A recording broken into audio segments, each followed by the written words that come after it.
Assalamualaikum warahmatullahi wabarakatuh. Alhamdulillahi rabbil alamin. Wal aqibatu lil muttaqin wa la udwana illa 'alal zalimin. Asyhadu an la ilaha illallah iyyahu na'budu wa iyyahu nasta'in. Wa asyhadu anna Muhammadan 'abduhu wa rasuluhu alladzi la man nabiyya ba'dah. Allahumma shalli wa sallim wa barik ala Muhammadin wa ala alihi wa ashabihi wa man tabi'ahu bi ihsanin ila yaumiddin. Ibadallah, usikum wa iyaya bitaqwallah. Ittaqullaha haqqa tuqatihi wa la tamutunna illa wa antum muslimun. Ada satu istilah Bapak Ibu sekalian yang sedang marak beberapa waktu terakhir ini, yang disebut dengan al-irtiyal bil hawiyah al-islamiyah, di mana kondisi umat Islam yang mulai kehilangan jati diri, identitas diri, sehingga banyak umat Islam yang mulai tidak bangga dengan keislamannya. Maka kembali kami ingin mengulang sesuatu yang sudah kami ulang-ulang di berbagai macam tempat. Pada pagi ini akan kita ulang kembali dengan satu pertanyaan mendasar.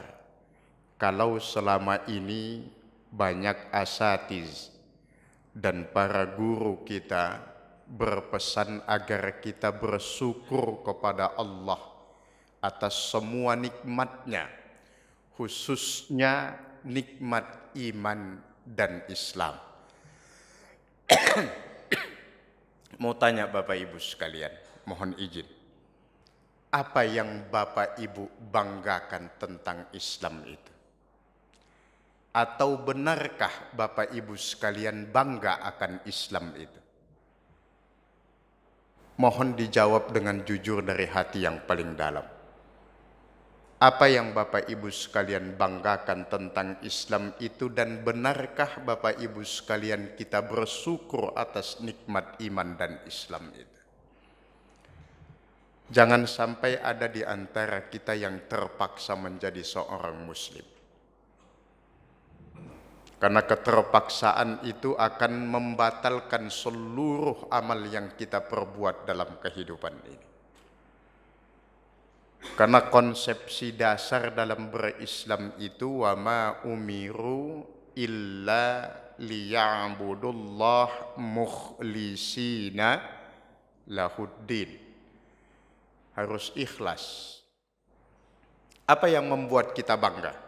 Di tengah-tengah kondisi umat Islam di seluruh belahan dunia yang sedang hancur babak belur, tidak terkecuali di negara kita ini, Indonesia. Aleppo sekarang sedang dibumi hanguskan. Padahal Aleppo itu terkenal sebagai daerah penghasil para pakar-pakar syariat Islam kelas dunia. Semenjak zaman Nabi Muhammad itu sudah disebut Aleppo. Seorang ulama yang beraliran Syiah, yang dijadikan sebagai panutan oleh rejim Asad yang bermazhab Syiah Al-Alawi, mengeluarkan fatwa agar Aleppo itu dibumi hanguskan. Maka sampai hari ini Bapak Ibu sekalian, tidak kurang sudah ribuan umat Islam yang jadi korban. Dan rata-rata para bayi, bocah di sana, anak kecil yang kehilangan orang tua, hanya makan dari sisa rumputan yang hangus oleh bom rejim pemerintahan Asad hari ini. Dan semua dunia bungkam, termasuk Indonesia.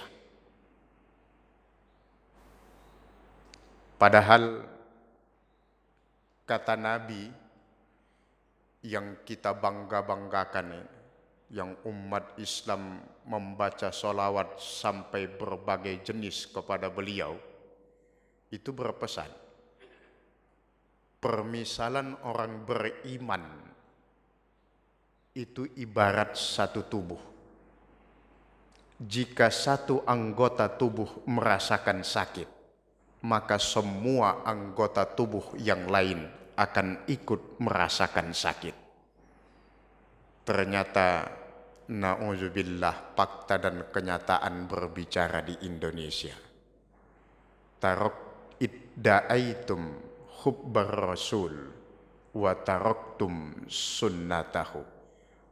Anda mengaku cinta kepada Nabi, tapi justru ajarannya Anda injak-injak. Bukankah ini sebuah kebohongan yang paling nyata di tengah-tengah umat Islam hari ini, Bapak Ibu sekalian? Gak ada yang berbicara tentang Aleppo.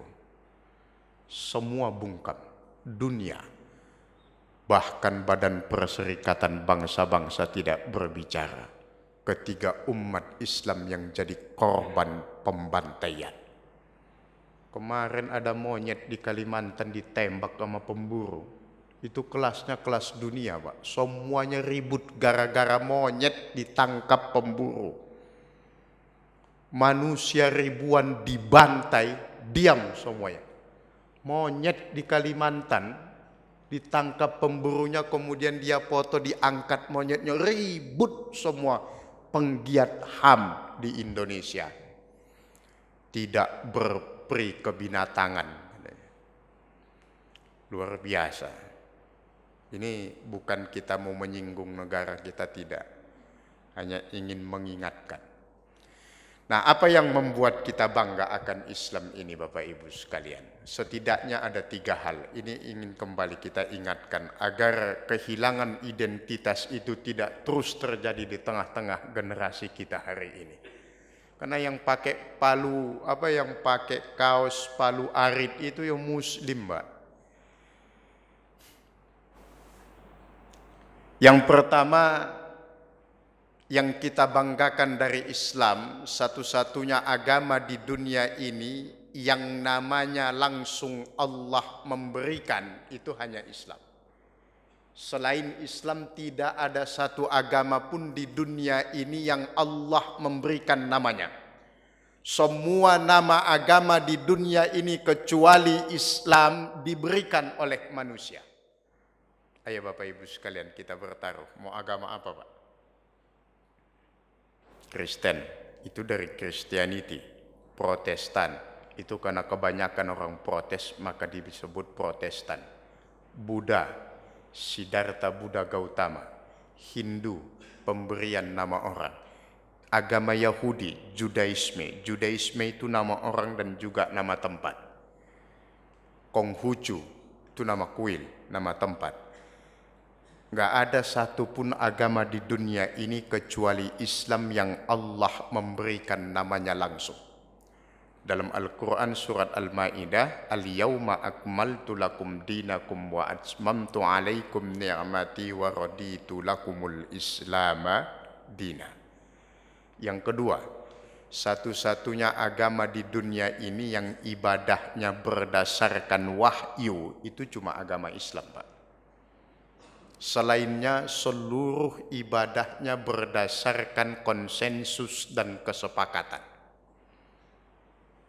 Apa tanda sebuah ibadah berdasarkan wahyu? Ada keseragaman di semua tempat. Bapak di Masjid Baitur Rahim Galaksi ini kalau takbiratul ihram, posisi tangannya keduanya terangkat, Allahu Akbar. Di Amerika takbiratul ihram juga sama, Pak. Kalau ada orang Islam yang takbiratul ihramnya begini, Allahu Akbar, murtad, pasti sesat itu. Tahiyat di Baitur Rahim itu masih telunjuk yang maju. Di Amerika yang tahiyat, di Afrika yang tahiyat, juga telunjuk yang maju. Kalau ada jempol yang maju, itu pasti sesat. Ada keseragaman di semua tempat. Itulah ibadah berdasarkan wahyu. Maka di dalam ajaran agama kita, ibadah yang berdasarkan konsensus dan kesepakatan, tidak berdasarkan wahyu, itu ditolak. Kenapa? Demi dan untuk menjaga keaslian ajaran Islam itu. Sebab semua ibadah di dalam Islam berdasarkan wahyu Allah Subhanahu wa taala. Loh, itu kan Nabi Muhammad yang ngomong. Dalam Al-Qur'an Allah tegaskan, "Wa ma yantiku 'anil hawa in huwa illa wahyu yuha." Semua yang diucapkan Nabi Muhammad itu wahyu, Bapak Ibu sekalian. Bukan berdasarkan hawa nafsu Nabi Muhammad. Maka kalau ada ibadah yang tidak berdasarkan wahyu, maka ditolak. Bukan karena Islam itu eksklusif, bukan. Tetapi untuk menjaga originalitas ajaran Islam itu sampai hari kiamat. Sebab agama yang lain itu hancur ketika pintu ijtihad dalam ibadah itu dibuka. Maka berbagai macam aliran muncul. Maka kalau kita belajar tentang agama lain, kalau dalam Islam perbedaan itu kan hanya pada hal-hal yang tidak prinsip. Tapi kalau di agama lain perbedaannya pada hal yang prinsip.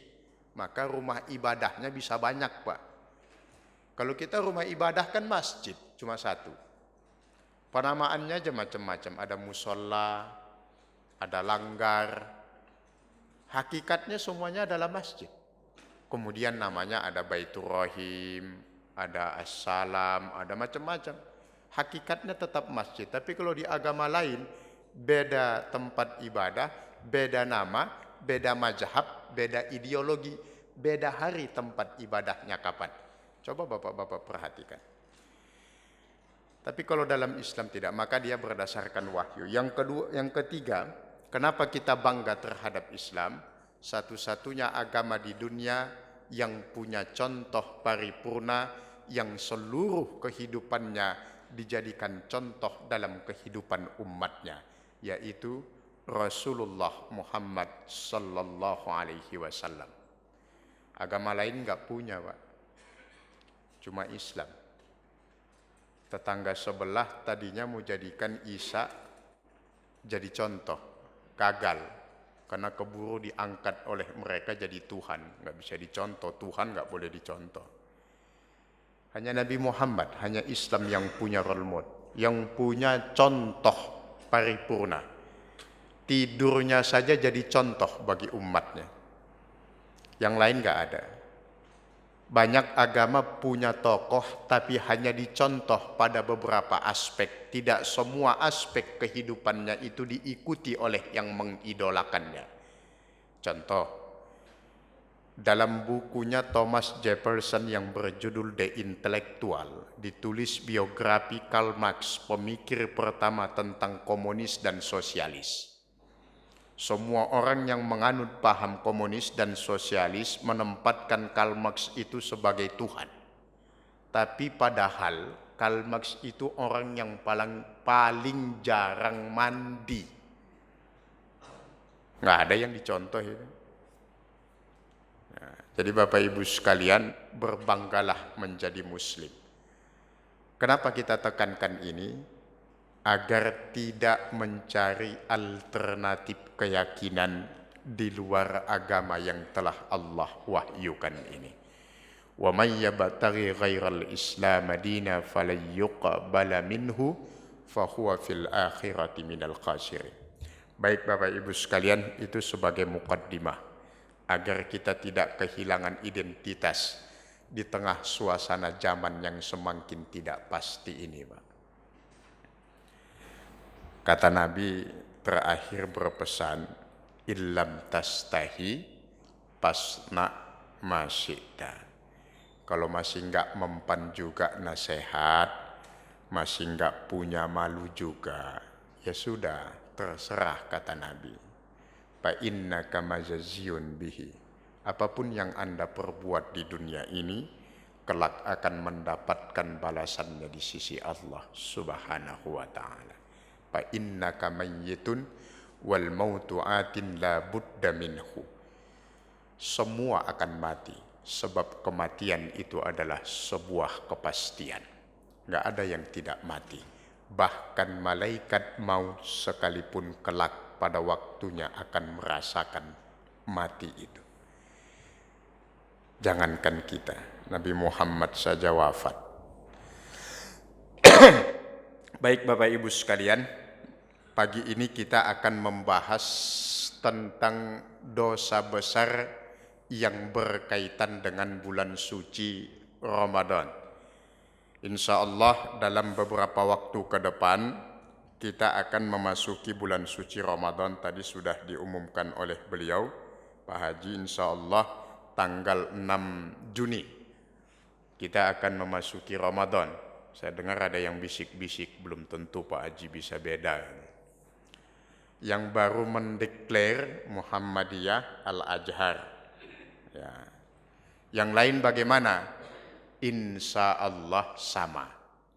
Loh kalau beda gimana? Beda karena Indonesia memakai tanggal miladiah. Yang beda kan tanggal miladiahnya, Pak. Ada yang 6, mungkin ada yang 5 atau ada yang 7. Hakikatnya tetap sama. Di mana samanya? Pasti puasanya 1 Ramadan. Nggak ada yang salah. Kalau ada yang puasa mulai tanggal 5 Ramadan itu baru salah itu. Selama dia masih puasa dan berkeyakinan Ramadan itu diawali dengan tanggal 1 Ramadan, sah. Tanggal miladiahnya, Masehinya yang berbeda. Lebarannya juga sama kan? Sama-sama 1 Syawal. Nggak ada yang beda. Indonesia aja yang suka repot. Coba kalau pakai tanggal Hijriah, nggak ada perbedaan. Pasti 1 Ramadan itu awal puasa. 1 Syawal Lebaran, nggak ada yang beda. Makanya tanggal miladiah, makanya beda mulu kerjaannya. Udah punya tanggalan sendiri tapi nggak dipakai. Ya itulah. Mudah-mudahan ke depan mulai disosialisasikan. Jadi nanti kalau ada yang beda tanggal 7 atau tanggal 5 lebih dulu, biasanya yang suka duluan di daerah Sumatera sana, Pak. Ya, ada yang suka duluan. Gak apa-apa, selama keyakinannya puasa itu dimulai dengan tanggal 1 Ramadan, sah saja. Tapi kalau dia mulai puasa tanggal 10 Ramadan, tinggalan dia 10 hari. Tanggal miladiah nggak jadi masalah. Apakah kita harus ribut gara-gara beda pendapat? Nggak usah. Beda pendapat itu udah biasa.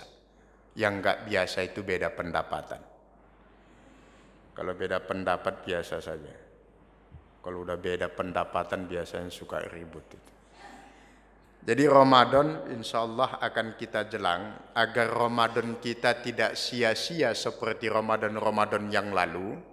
Sebab ada ungkapan yang cukup sederhana namun memiliki makna yang baik. Ungkapan itu mengatakan kun abdan rabbaniyan wala takun abdan ramadaniyan. Jadilah hamba Allah, jangan jadi hamba Ramadan. Sebab banyak yang jadi hamba Ramadan tapi tidak jadi hamba Allah. Jadi secara tidak langsung banyak umat Islam yang melakukan kesyirikan di bulan suci Ramadan. Apa bentuk kesyirikan umat Islam di bulan suci Ramadan? Ramadan dituhankan, tapi Tuhannya Ramadan itu justru ditinggalkan.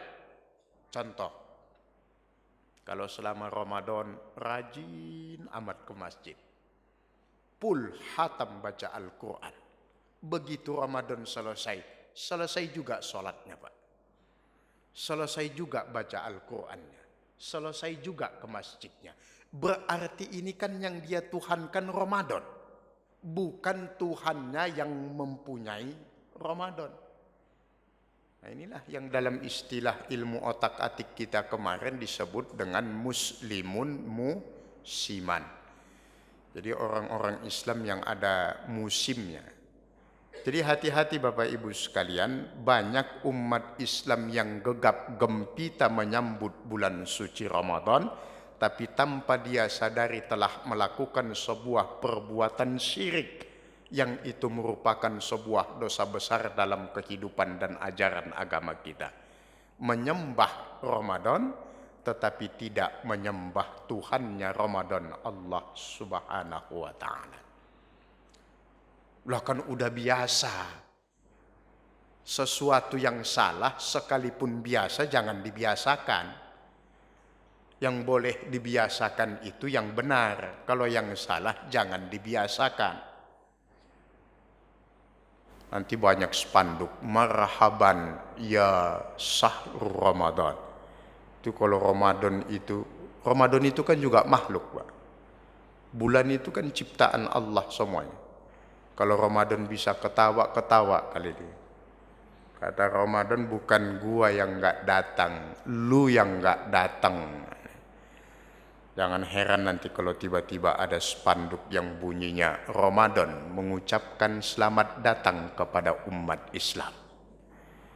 Kadang-kadang kita kepedean mengucapkan selamat datang bulan yang penuh berkah. Dia mah tiap tahun datang. Yang nggak datang kita kadang-kadang umat Islam ini. Kalau awal Ramadan masjid penuh sesak oleh jamaah. Tapi hanya satu waktu, sholat taraweh. Sholat 5 waktunya sepi. Nanti akan kita bahas apa hukumnya orang puasa tapi tidak sholat. Yang paling parah lagi, taat sambil maksiat. Biasanya kalau Ramadan begini habis subuh, itu ada namanya apa? Anak-anak kita itu jalan-jalan yang habis sholat subuh itu apa? Malah olahraga habis sholat subuh, jalan-jalan, nyampe rumah haus, minum dia, tamat puasanya. Malah ada yang pacaran ketiga subuh, sorenya sebelum berbuka puasa JJS, jalan-jalan sore. Jadi malah penuh maksiat malahan. Subuh habis subuh jalan-jalan, malah berduaan dengan yang bukan muhrimnya. Sebelum buka puasa juga begitu. Banyak yang anomali dalam kehidupan umat kita. Ini terpaksa kita sampaikan agar menjadi kritik bersama bagi kita orang tua untuk memperhatikan anak-anak kita. Tiba buka puasa, banyak yang melakukan bukber. Buka puasa bersama, padahal enggak puasa, tapi buka puasa bersama. Apanya yang dibuka kalau Anda toh enggak puasa? Jadi anomali-anomali sehingga Ramadan itu nilai spiritualitasnya hilang, yang muncul nilai rasionalitasnya, komersialitasnya, gegap gempitanya yang muncul. Nilai spiritualnya malah hilang. Begitu memasuki 10 hari terakhir, kondisi jamaah masjid mengalami kemajuan yang sangat pesat. Tinggal imam dan beberapa orang lagi maju sopnya.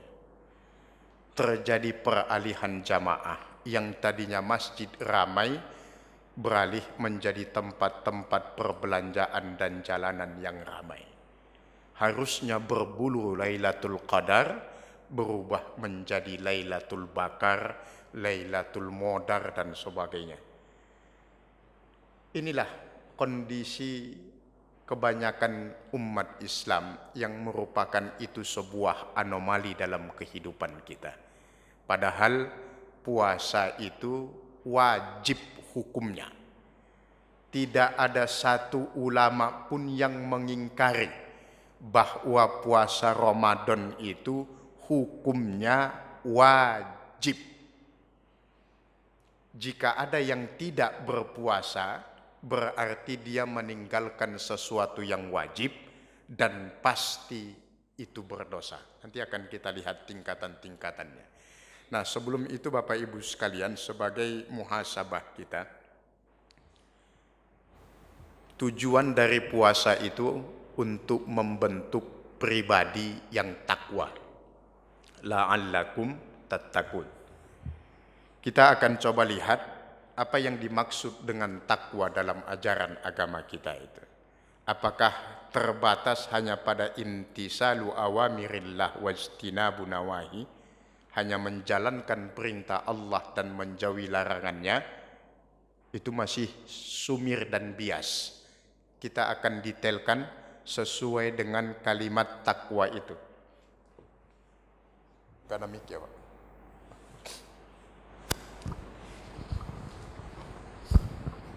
Bapak Ibu sekalian, kalimat takwa itu yang menjadi tujuan dari syariat puasa. La'allakum tattaqun. Takwa itu dihimpun dari 4 huruf. Takwa. Ta, qaf, waw, ya. Ini melambangkan semua Bapak Ibu sekalian sifat yang harus dimiliki orang yang mengaku bertakwa kepada Allah. Yang pertama dilambangkan dengan huruf ta, menghasilkan sifat tawadu. Orang yang bertakwa itu harus memiliki sifat tawadu. Apa tawadu itu? Rendah hati, bukan rendah diri. Beda Pak. Kalau rendah hati itu tidak sombong, kalau rendah diri itu inferior. Orang beriman tidak boleh punya sifat rendah diri. Sebab Allah mengatakan wa antumul a'launa in kuntum mu'minin. Orang beriman itu selalu menang selama dia istiqomah dengan keimanannya. Masalah embel-embel duniawi itu nomor yang kesekian. Tawadu. Kemudian huruf yang kedua dilambangkan oleh huruf qaf. Orang bertakwa itu harus punya sifat qanaah. Qanaah itu merasa cukup dengan apa yang Allah berikan dalam kehidupannya. Kemudian huruf yang ketiga dilambangkan oleh huruf waw, menghasilkan sifat al-wara. Apa yang dimaksud dengan wara? Al-wara itu adalah satu sikap dan sifat yang senantiasa berhati-hati dan menjaga diri dari perbuatan dosa. Betul hati-hati. Apa yang akan diucapkan, apa yang akan dimakan, apa yang akan dikerjakan, dihitung betul. Al-wara, sikap dan sifat menjaga diri dari perbuatan dosa. Kemudian huruf yang keempat, al-yakinu. Orang yang bertakwa itu harus mempunyai keyakinan terhadap semua janji dan ancaman Allah dalam Al-Quran. Yakin terhadap al-wa'du wal-wa'id, janji dan ancaman Allah. Kalau tidak punya keyakinan, maka beragama itu sia-sia. Inilah sifat yang harus dimiliki orang yang mengaku bertakwa. Sebelum kita masuk Ramadan 1437 Hijriah tahun ini, mari kita evaluasi apakah keempat sifat ini sudah terdapat di dalam diri kita masing-masing. Kalau belum ada dan belum menjelma menjadi sifat dalam kenyataan hidup, berarti Ramadan yang lalu-lalu belum mampu mengantarkan kita kepada sifat takwa. Kalau belum, berarti Ramadannya masih sia-sia. Nah, itu Bapak Ibu sekalian. Sebab yang dipanggil ya ayyuhalladzina amanu. Jadi hati-hati juga, Ramadan itu pakai dot ya Bapak Ibu sekalian. Ini tulisan Ramadannya aslinya begini Pak. Kadang-kadang masyarakat kita suka nyeleneh. Dia membacanya Ramadan. Makanya kalau di bulan suci Ramadan banyak yang tidur. Karena kalau Ramadan itu sakit mata artinya. Makanya kalau bulan puasa banyak, kalau udah siang waktu zuhur itu banyak tidur berjamaah di masjid. Udah kayak ikan asin dijemur. Karena suka nyebut Ramadan, marhaban ya Ramadan, marhaban ya Ramadan, ya datang beneran sakit mata ya. Kalau udah Ramadan itu mata itu mau menutup aja kerjanya. Bukanya matanya kalau menjelang buka puasa itu, oh, subhanallah. Jadi anomali-anomali ini harus kita hindari Bapak Ibu sekalian, agar Ramadan ini benar-benar menjadi bulan yang penuh berkah. Salah satu yang paling aneh lagi Bapak Ibu sekalian, ini data yang dirilis oleh pemerintah Jabodetabek. Kalau di luar bulan suci Ramadan, sampah Jabodetabek itu hanya mencapai angka 26 ton per hari. Tapi begitu masuk Ramadan itu meningkat Bapak Ibu sekalian menjadi 36 ton lebih. Tuh, Ramadan makan pagi nggak ada, diganti sahur, siang nggak ada. Tapi justru sampah itu malah nambah.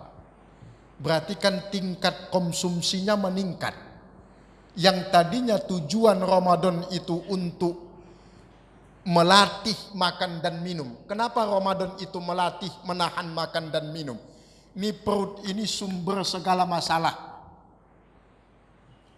Sebab hawa nafsu setan itu paling cepat masuk lewat perut. Gara-gara perut bisa antar negara perang.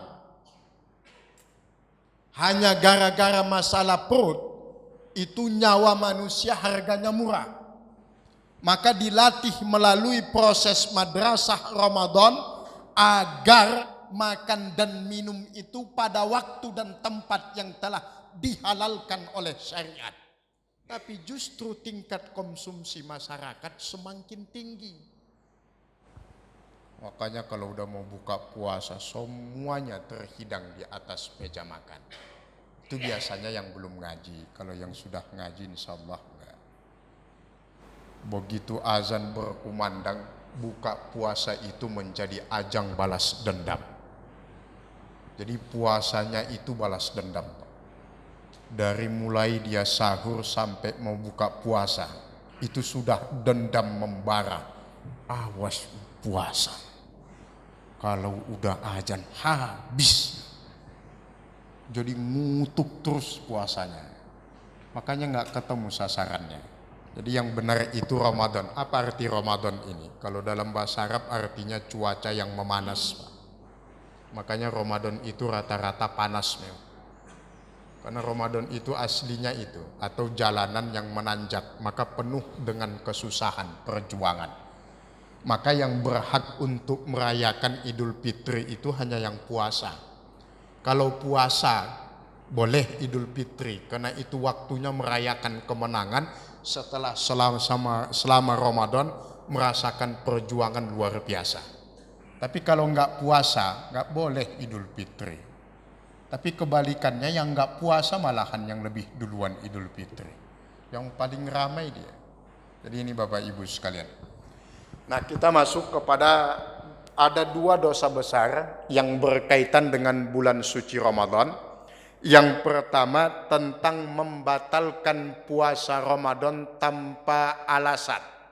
Itu termasuk dosa besar dalam ajaran agama kita. Yang kedua, tidak membayar zakat. Jadi dari sekian banyak dosa besar yang berkaitan khusus dengan Ramadan, yang pertama membatalkan puasa tanpa alasan yang dibenarkan, dan yang kedua tidak membayar zakat. Kita lihat. Yang pertama tidak berpuasa tanpa alasan. Bagaimana hukumnya?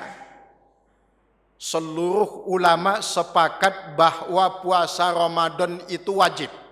Jika ada yang tidak berpuasa karena mengingkari kewajiban puasa Ramadan, maka hukumnya kafir, murtad. Kalau dia mengatakan puasa Ramadan itu tidak wajib. Itu yang pertama.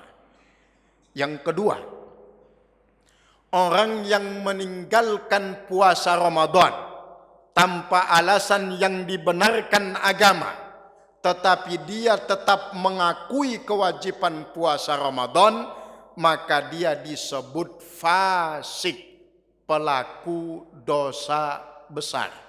Bahkan dalam hadis yang diriwayatkan oleh Bukhari pada nomor yang ke-1933, Rasulullah mengatakan, orang yang tidak berpuasa pada bulan suci Ramadan tanpa syarat dan ketentuan yang dibenarkan oleh syariat, maka sekalipun dia akan membalas atau mengganti puasanya sepanjang hidupnya, la yuqbalullahu minhu, maka Allah tidak akan pernah menerimanya.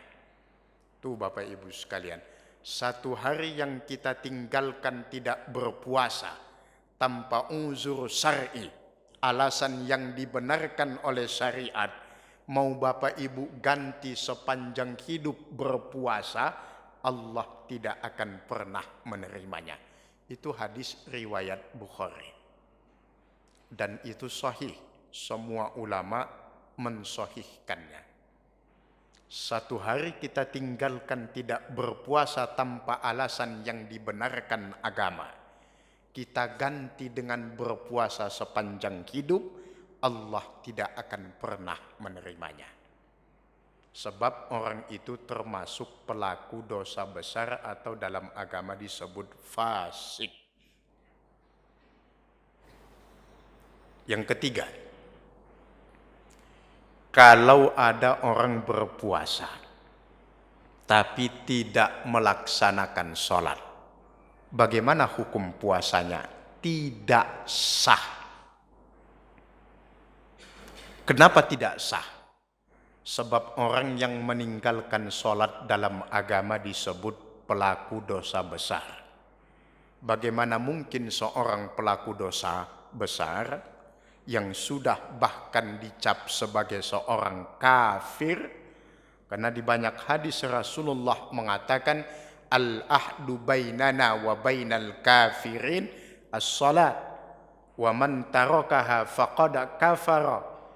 Perbedaan kita dengan orang kafir itu hanya sholat. Yang meninggalkan sholat berarti kafir.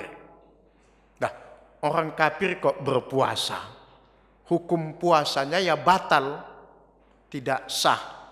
Karena syarat orang berpuasa itu harus muslim. Maka orang yang berpuasa namun tidak mengerjakan sholat, itu puasanya tidak sah. Sia-sia. Ini kan banyak ini. Puasa, sahur, bangun. Habis sahur ngorok sampai subuhnya lewat, bangun-bangun jam 9 pagi. Ada lagi yang tidur bangun jam 5 sore. Ini puasanya ular benar.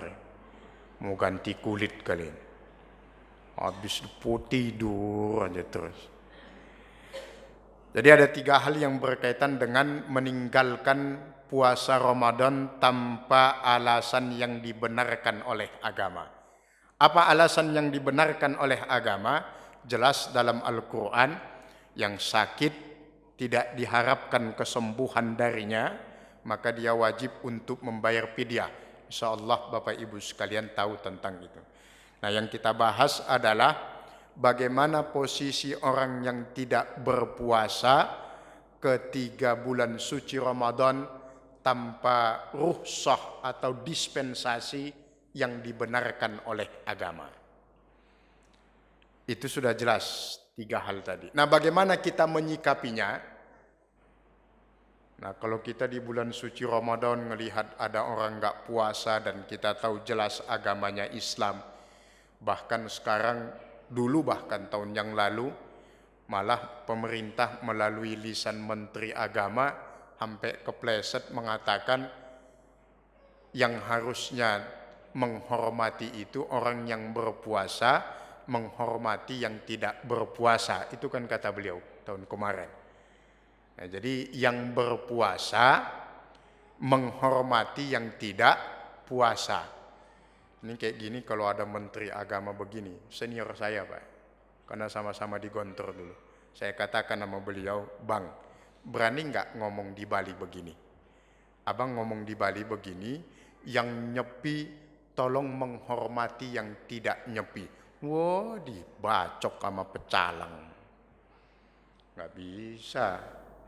Mau Jumatan saja umat Islam pas jatuh perayaan nyepi nggak boleh pakai sound system, nggak boleh nyalakan listrik, jalan kaki ke masjid sejauh apapun.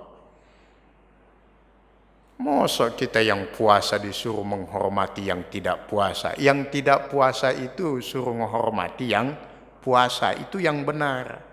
Loh kenapa? Mayoritas.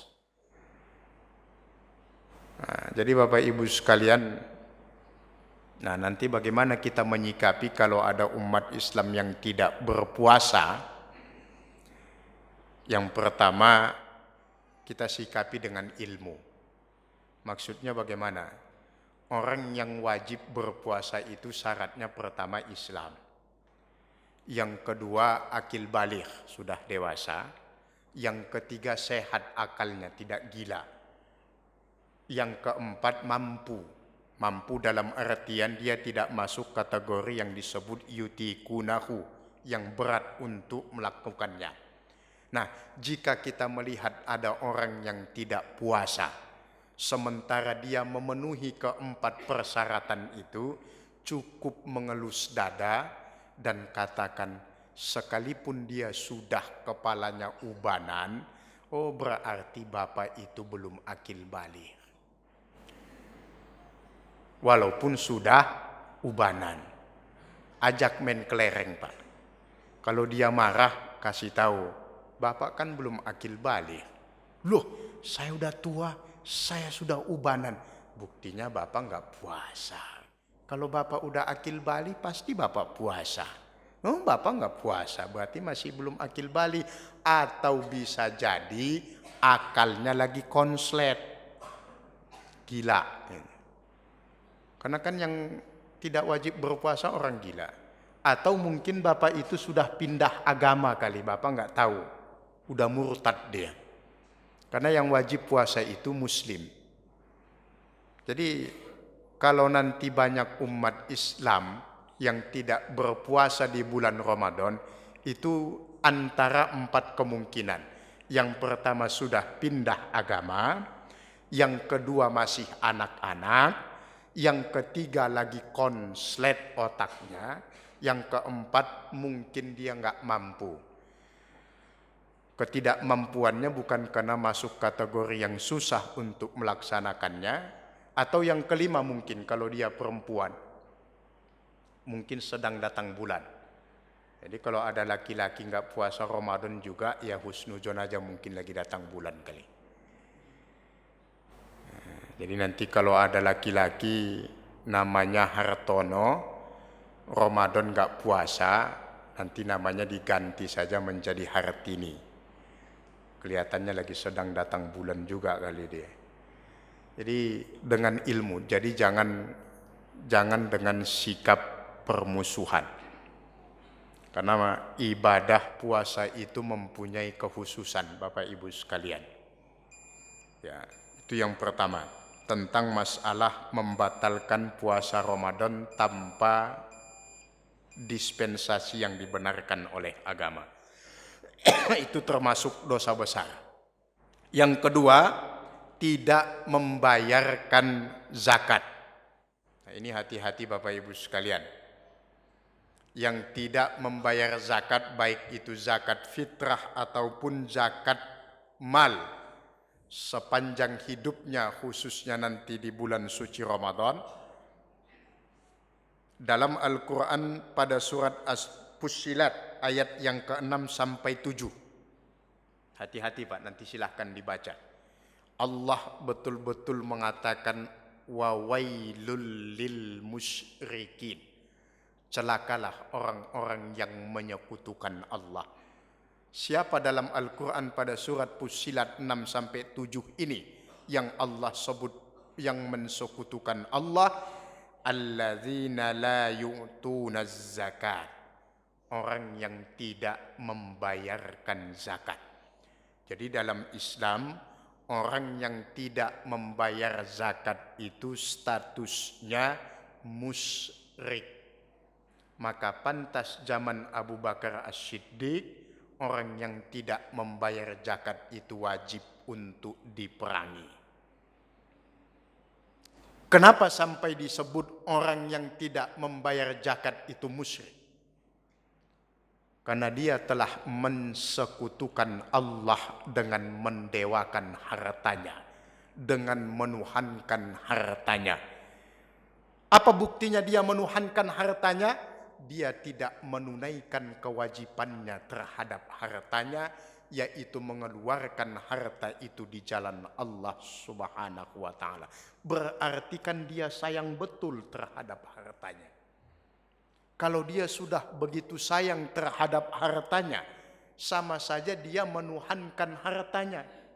Kalau dia sudah menuhankan hartanya, berarti dia telah menciptakan Tuhan yang baru selain Allah Subhanahu wa ta'ala dalam kehidupannya.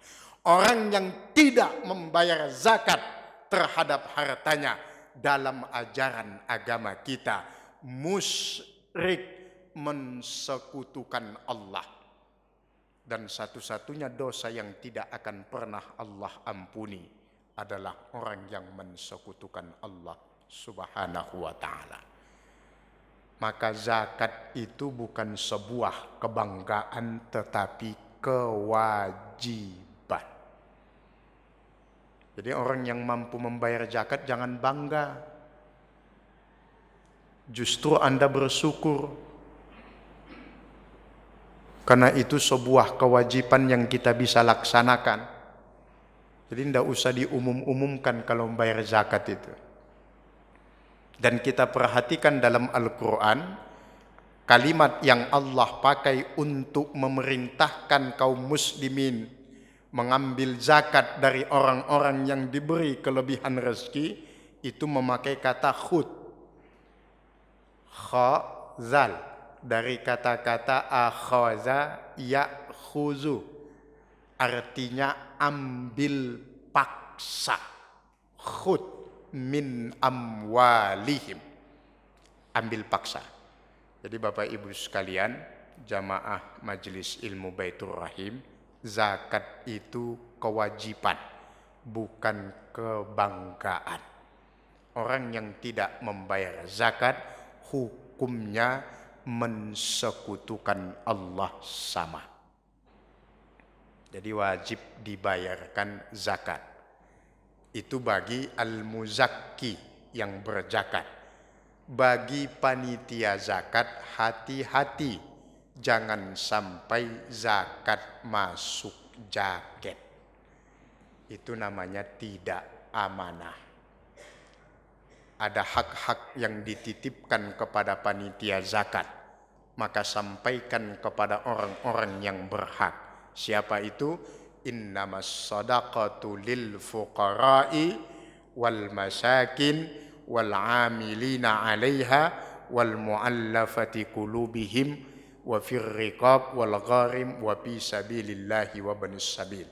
Ada 8 asnaf, ada 8 bagian yang berhak untuk menerima zakat.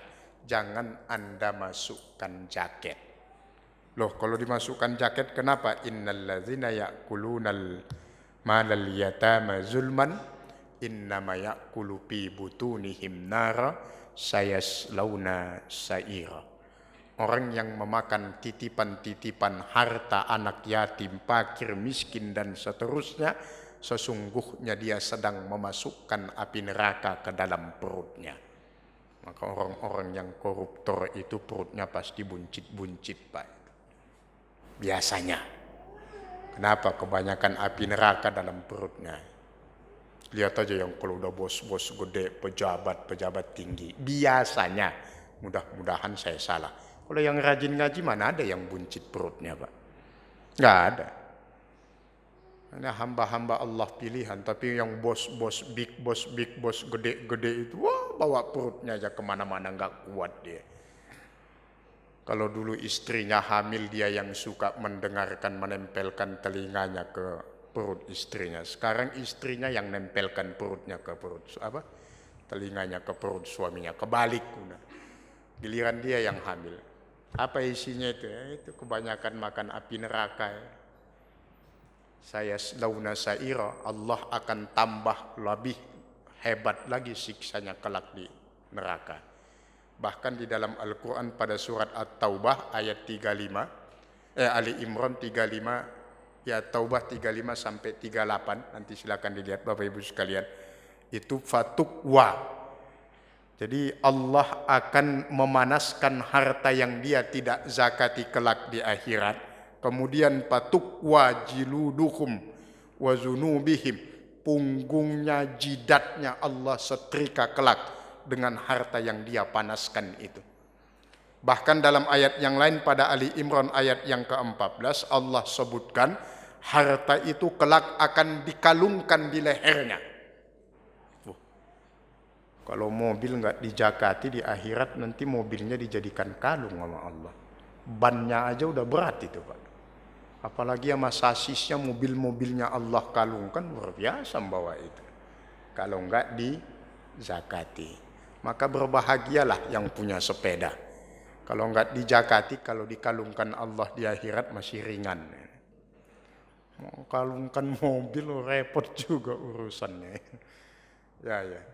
Itulah Bapak Ibu sekalian. Tapi kita husnuzon insyaallah kalau sudah ngaji, belajar pasti tahu hukumnya. Dan semuanya kita yang hadir pada kesempatan ini bibarakatillah insyaallah semuanya ahli sedekah, ahli zakat insyaallah.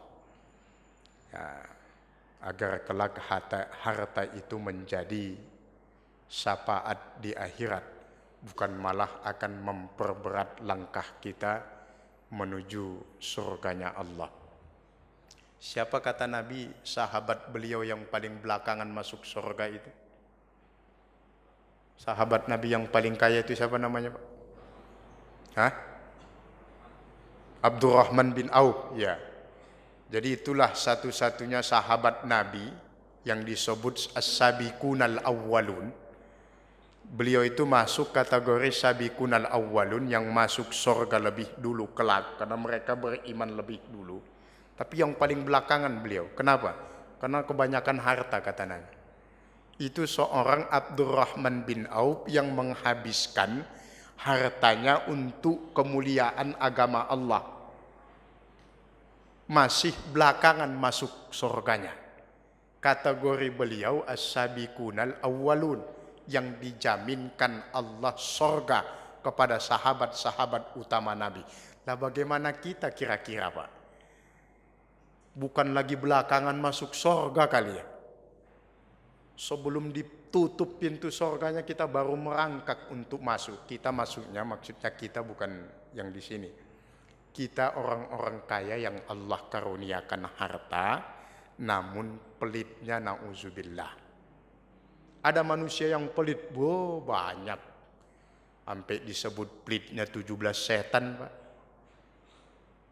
Apa maksudnya pelitnya 17 setan? Dosanya aja diambil nggak boleh sama dia. Dosanya mau diambil, nggak dikasih, Pak. Apalagi hartanya. Dosanya mau Bapak ambil, nggak dikasih sama dia. Apalagi hartanya, jauh panggang dari api. Baik Bapak Ibu sekalian, itu dua hal dosa besar yang berkaitan dengan bulan suci Ramadan. Sedini mungkin harus kita hindari. Kita masuki bulan suci Ramadan 1437 Hijriah tahun ini. Mudah-mudahan benar sesuai dengan apa yang Rasulullah sampaikan. Man shama Ramadana imanan wahtisaban ghufira lahu ma taqaddama minal dzam. Itu hadis riwayat Bukhari. Orang yang berpuasa pada bulan Ramadan karena mengharapkan ridho Allah semata, maka Allah akan ampunkan dosa-dosanya yang telah lalu. Dosa besar apa dosa kecil? Ulama sepakat itu dosa-dosa kecil. Sebab kalau sudah menghindar dari dosa besar, Allah pasti menghapus dosa-dosa kecilnya. Itulah gunanya kenapa kita belajar kitab Al-Kabair. Dosa-dosa besar kalau kita hindari, ketika kita terperosok ke dosa kecil, Allah maafkan. Tapi kalau dosa besarnya tidak dihindari, terperosok ke dosa kecil, kata Allah, derita lu. Nah, itu makanya kita belajar kabair. Baik Bapak Ibu sekalian, sebelum kita tutup, ada yang mau bertanya atau ada yang ingin menambahkan? Silahkan Bapak Ibu sekalian. Ada pertanyaan? Kalau nggak ada yang nanya, saya yang nanya Pak. Gantian. Silakan Pak.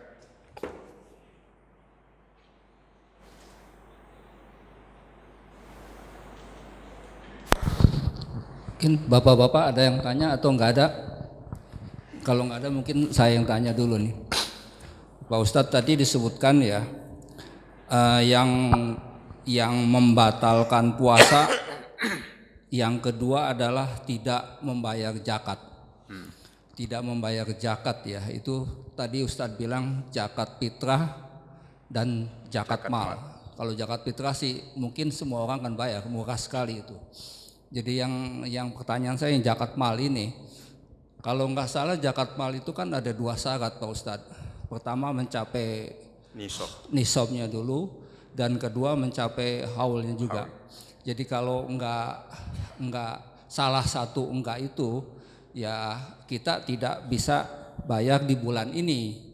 Kalau kita bayar misalnya di bulan setelah Ramadan, karena waktunya pas setelah itu bagaimana? Jadi kita tidak membayarnya di bulan Ramadan. Nah yang kedua apa Ustadz ya? Yang kedua puasa tidak sholat. Ini banyak sekali Pak Ustadz. Jadi orang lebih mementingkan puasanya, tapi sholatnya memang kurang diperhatikan gitu. Pokoknya dia puasa aja gitu Ustadz. Ini mayoritas rasanya yang banyak seperti itu Pak Ustadz. Jadi kalau kita bilang ngapain puasa lu kalau nggak sholat begitu, itu salah nggak ya Pak Ustadz? Apa terlalu kasar gitu loh. Jadi tadi kan Ustadz bilang kalau nggak puasa ya ada 5 syarat itu. Ya masih anak-anak kita ajak main apa gitu loh, kira-kira begitu. Tapi kalau gitu nggak mempan Ustadz. Jadi kalau kita bilang mendingan nggak usah puasa ente daripada nggak sholat gitu loh. Atau lebih baik sholat nggak puasa gitu Ustaz. Itu pilihan yang mana yang terbaik Ustaz? Mohon penjelasan Ustaz. Assalamualaikum. Baik Bapak Ibu sekalian, langsung kita jawab. Zakat fitrah dan zakat mal. Kenapa banyak disunnahkan membayar zakat itu bukan wajib ya, disunnahkan membayar zakat ke 3 bulan suci Ramadan itu karena menepati syariat dan sunnahnya Rasulullah yang lebih banyak membayar bersedekah pada bulan suci Ramadan.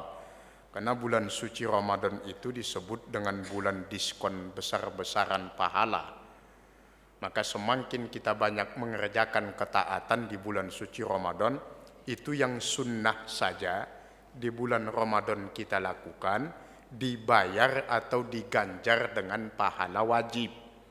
Jadi Bapak Ibu sholat sunnah qobliyah ba'diyah di bulan suci Ramadan, itu pahalanya sholat wajib Pak. Apalagi yang wajib kita kerjakan dibalas berlipat ganda. Makanya kenapa sampai disebut Ramadan itu bulan pengampunan dosa. Bukan seperti ajaran atau doktrin agama lain ada surat penembus dosa, bukan. Sangkin besarnya keberkahan dan rahmat yang Allah siapkan di bulan Ramadan, sampai dosa-dosa itu tertutupi oleh kebaikan yang kita lakukan. Jadi tertambal gitu, tertutupi. Kemudian ada lagi yang bilang setan-setan dibelenggu di bulan suci Ramadan. Benar itu. Setan yang bentuknya jin, setan yang bentuk manusianya berkeliaran tetap. Dan yang paling susah menghadapinya setan yang kepalanya hitam nama putih itu. Kalau yang enggak kelihatan mudah menghadapinya. Dibacain Al-Quran hangus. Kalau setan yang bentuk manusia dibacain Al-Quran malah dia terjemahkan, Pak. Setannya udah canggih, hafal Quran malahan setannya. Jadi masalah zakat itu yang pertama. Yang kedua tadi pertanyaan beliau tentang masalah zakat itu memang betul dibayarkan sesuai hisab dan nisab dan haulnya untuk zakat mal. Beda dengan zakat mal. Kalau zakat mal habisnya di mal, ini zakat mal.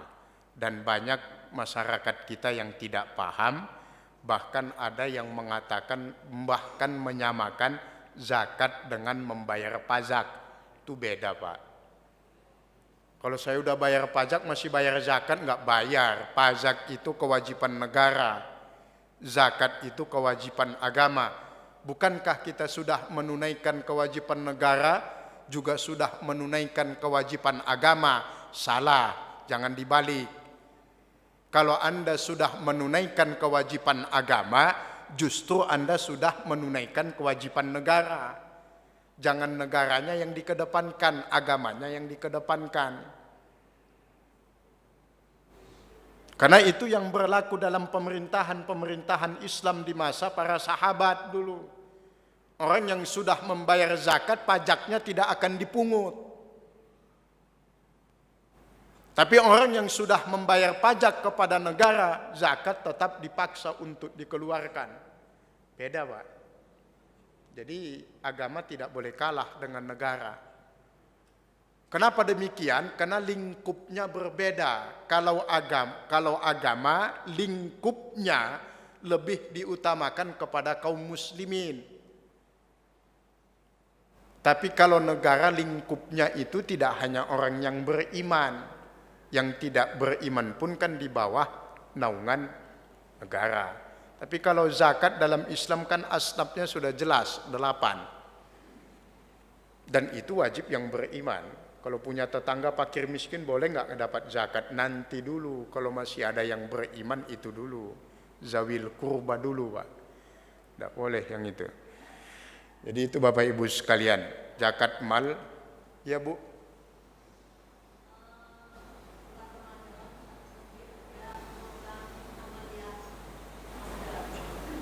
Hah?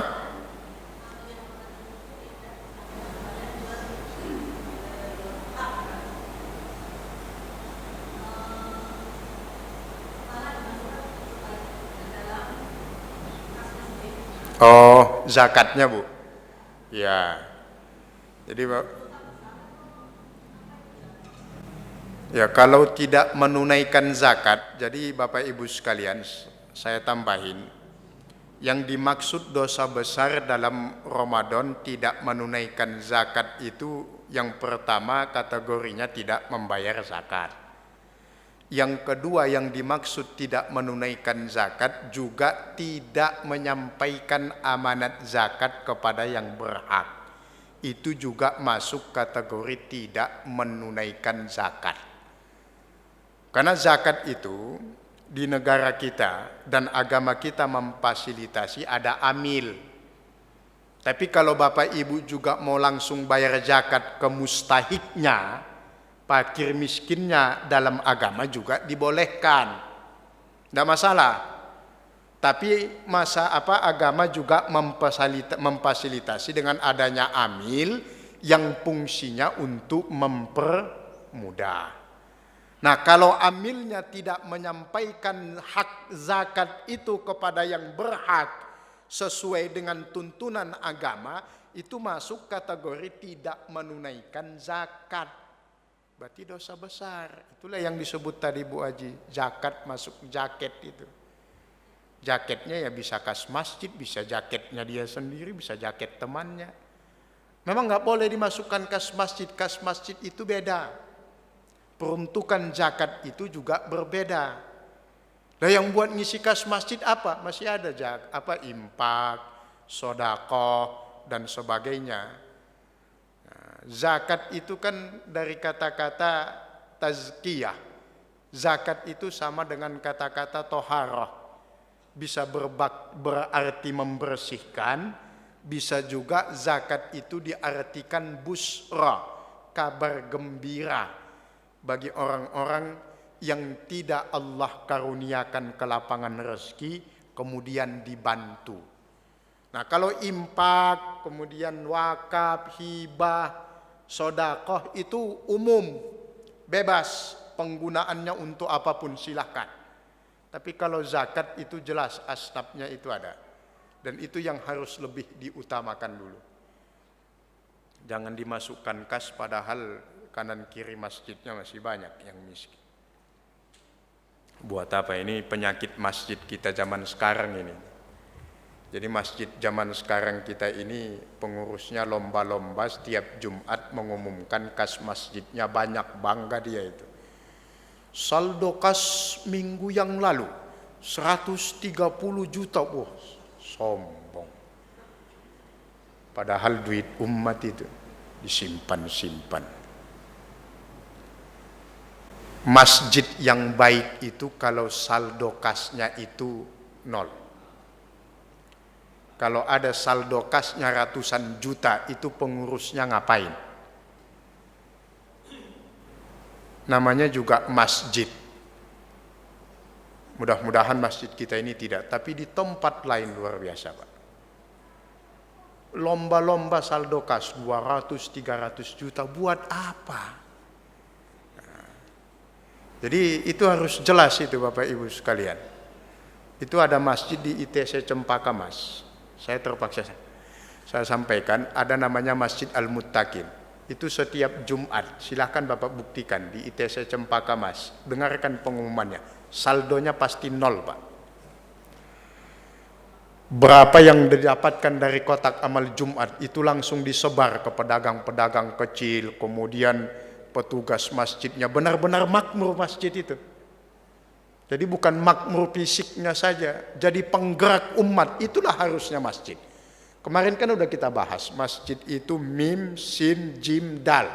Mim itu masjid itu harus menjadi tempat musyawarah. Musyawarah umat Islam untuk membicarakan kepentingan umat Islam. Bayangkan Bapak Ibu sekalian, kenapa masjid tidak bisa mengentaskan kemiskinan? Berapa ratus ribu jumlah masjid di Indonesia ini.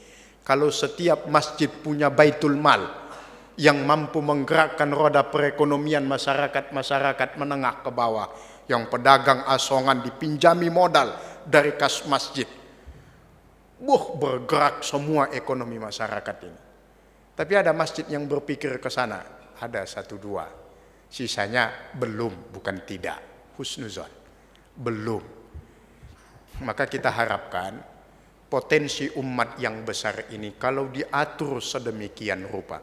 Bapak Ibu sekalian, Ustadz Yusuf Mansur itu pernah menghitung potensi kotak amal masjid dari seluruh Indonesia itu setiap minggu mencapai angka